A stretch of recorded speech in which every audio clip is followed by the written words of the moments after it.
Hey, what's good, guys? This is Chris from WearTesters.com. Welcome to the official WearTesters.com YouTube channel. That does mean that there is a WearTesters.com, just in case you're wondering. A lot of people don't know that there's news over there. Oh, really? Yeah, they're like, hey, did you hear about this? Yeah, we wrote about it earlier. Go check it out. But this is the official WearTesters.com YouTube channel, the only YouTube channel regarding sneakers where you come for the review and stay for the conversation. What do we have here today? It's the brand new Puma Uproar from Puma Basketball, aka Puma Hoops, or actually Puma Hoops, just letting you know. Speaking of WearTesters.com though, Puma just signed a multi-year deal with the NBA. If you wanted to know more information about it, WearTesters.com, just saying. Now this right here is their latest basketball shoe, the Puma Uproar, and the first basketball shoe that they released in decades was the Puma Clyde Court. Those were actually pretty surprising. It was a very modern take on, you know, a classic looking silhouette. It was full knit, all that kind of good stuff. It had their new cushion, which includes this stuff right here. It's the hybrid technology. It's a mix between the ETPU beads as well as the Ignite foam. The ETPU beads is what they call energy beads, by the way. And these guys do have that, but it's right in the heel, and it feels like it's just a puck. And a puck meaning it's just going to cover this area. It doesn't feel like it's full length whatsoever. The rest of the midsole though is their Ignite foam, which I think is awesome. It's one of their newer kind of like foam compounds. Underfoot though, it felt very firm, but we'll see if they break in on court. I'm actually very excited to play in these, and mostly because of the fit. These guys do fit true to size. However, they are super snug. So if you don't like that super snug fit, you might want to go up half a size from your normal size. A little bit different than the Clyde Court. Those ones felt almost like I could have gone down half a size. And something that I really like is that the forefoot fit is very snug. My toe is right at the edge. It's exactly where I like my feet to be inside of my shoes. The rear section is heavily padded, very well sculpted as well. So that section, when you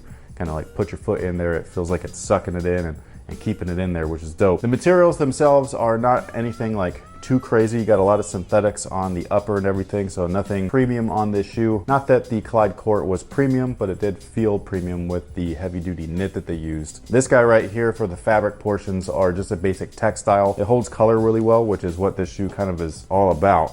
Speaking of which, these, like, you like these. I think they're so cool looking.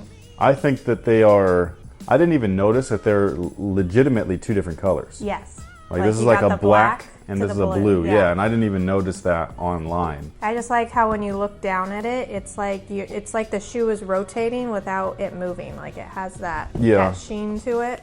Like this right here is definitely... That's a lot. Like a colorway. Well, I mean, it's just, it matches other than the accented colors, the orange and the purple. But then when you flip it though, like these are two different colorways, which I think is really cool. Something a little bit different than what we've been seeing with the kind of split look lately. And for those of you guys that don't know, this is the all-star colorway of the shoe. So that's why they're colored this way. The short gist of everything is the team or the franchise started out as the Hornets. Sometime later they changed to the Bobcats. The Hornets ended up being in New Orleans. Sometime later in the near future, they decided to make everything back the way that it used to be and should have always been, which is the Hornets. Bobcats disappeared, but this is still part of Charlotte's franchise history as far as the basketball teams are concerned. So that's what Puma's doing with these guys right here, paying a little bit of tribute to the OG and current, as well as the, I don't know what you would call this, but like accident is what I would say. Like, I don't know why the Bobcats were a thing, but they were, and it is what it is. Now the traction is probably the part that I'm very excited to try out, because that was one of the things that I wouldn't say it was a downside to the Clyde Court, but it definitely wasn't its standout feature. They were surprising for what they actually had, but it could have been better. These guys right here, they just feel like they're gonna work. It's pretty aggressive. You got all these multiple directions with the lines. The rubber itself feels firm and all that stuff as well, so I think that it's gonna work really well. I will say that they're a little bit too compact, so if you play on courts that have a lot of debris or dust, then that might be a reason to have to wipe the soles and everything like that. But like I said, the traction pattern itself is going in all kinds of directions, so it should be able to cover most movements. Now, if you are interested in grabbing a pair of these, they are going to release on the 16th of February, which is not too long from now. We're talking about a few days. And the retail on these guys is gonna be $130. That's $10 more than the Clyde Court. And I believe that that is pretty much everything. I think, again, these just look way better in person. Like I hope that these are gonna be available on shelves. You know what I mean? Because that's the Clyde Court was on a lot of shelves, Champs, Shoe Palace, stuff like that. You don't remember seeing them at the malls? Like Shoe Palace had that whole display full of right.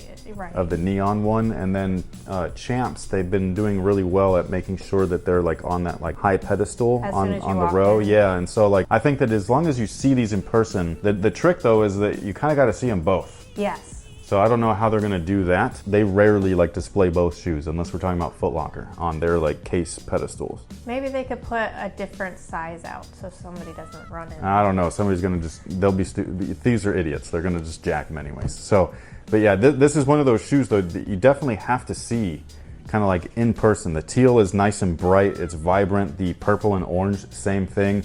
The blue is definitely subdued, and then the black just lets this shoe pop. Like this side is my favorite. I wouldn't have been mad if it was two of these. You know what I mean? Versus this one. But I do think that this is awesome. It looks, I don't know how or why the split look came back, but it did. Because this was a thing when I was a kid, like when we were in the 90s and stuff. And for whatever reason, it's come back, and I think it's awesome. I don't know. This just reminds me of MC Hammer pants and splatter paint. So that pretty much takes care of it for these guys. I hope that you guys enjoyed the review. I hope that you also stayed for the conversation. Again, these guys release on February 16th, retails $130. Let us know what you think about them down below in the comment section. We would love to hear from you guys. Are you interested in trying out a pair? Have you tried out the Clyde Court? There's a lot of people that actually play in that shoe. But let us know down below in the comment section your thoughts on Puma Hoops so far. 2 models in, I think that they're doing a really good job thus far. So thank you so much for watching. Thanks for Puma Hoops, by the way, for sending these out there. We greatly appreciate it. And until next time, guys, have a good one. The only thing I wish they had done differently, and then again, maybe if I saw it this way, I wouldn't like it as much, but I wish they hadn't put that, like, cover to the back. I wish they had left it more, no, down below, where the pellets are. I wish they had done it like the hybrid rocket, where they didn't put, they left the white parts white. Well, I think this looks better, personally. Well, that's what I'm saying. Maybe I would think differently if I saw it that way, but right now I wish there wasn't that extra coating to it. I like the extra coating. I think it gives it a different texture. Yeah. And also it almost looks like the energy beads are trying to break through. So I like what this looks like visually. I just don't know why it was only used here. I would have liked to have seen it like another pocket of it maybe.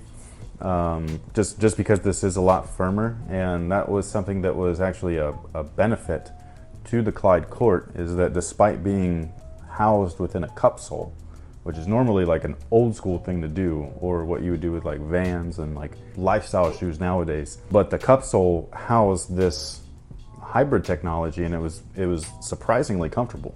Yeah. Like it kind of absorbed impact upon impact, despite being in this clunky looking carrier. And this guy right here, you only get a little bit of their kind of like marquee tech, and that's the thing that I think is a bummer.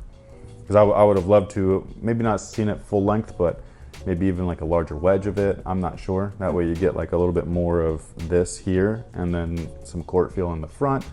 I'm not sure. Again, I haven't used their Ignite by itself, so I'm curious just to see what this is going to feel like broken in. It would have also been cool to have like a insole or something like that made out of this, although that might have been a little bit of a different texture underfoot.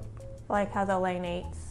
Yeah, Lane 8s have a foam insole that's kind of similar to this stuff that comes with it, so I think it's real interesting. I definitely am just impressed by the build. The build looks cheap, but it feels substantial, so it's interesting. This shoe looks like, because DeMarcus Cousins has been wearing them, and it just looks like it's a more beefy, like it's made to like house somebody like that, versus the Clyde Court.